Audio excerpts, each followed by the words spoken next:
the NOCO GB70 Boost 2000 amp is a beast.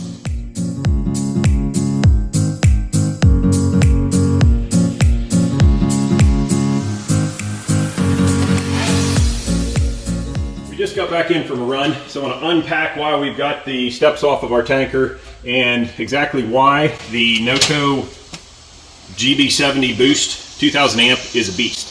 So we got in here and truck wouldn't start, which master switch was off, weather's charging, which this video isn't about me troubleshooting why the truck wouldn't start. But I grabbed my meter and we only had 4.6 volts to our bank of batteries, which you can see we have 3 batteries in parallel, and these are 1140 cranking amp batteries.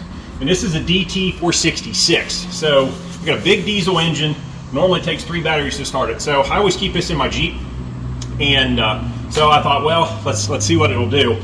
And so the batteries were low enough that I had to hook it up into override mode. So which if you guys aren't familiar with what that means, is if the batteries are low enough that it won't pick up, you run override and then it automatically puts voltage to the batteries. And so hopped in truck, it actually cranked it over, and then I would let it wait for a minute.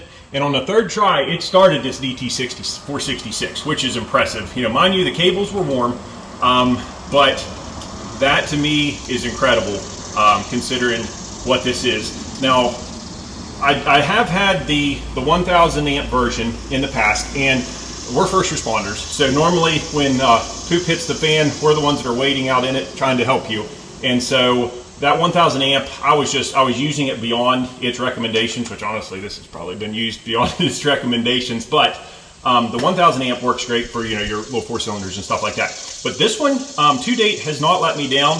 I've never tested it on something like this, but it's good to know that in an emergency situation, if one of our big trucks is down, I can grab it and it'll do what it needs to do. And I'll put a date.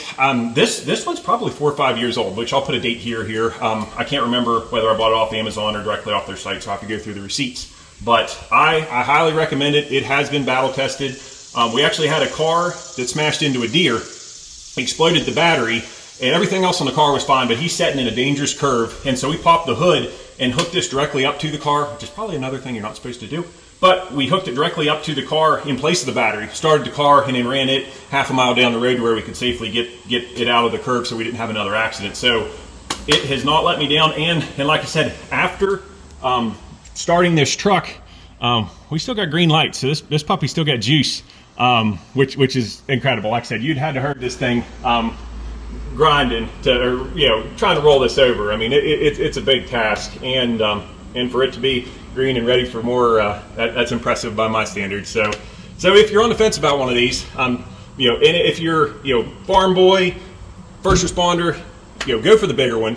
But NOCO's, like I said, I have nothing but positive to say about this one. Catch you guys later.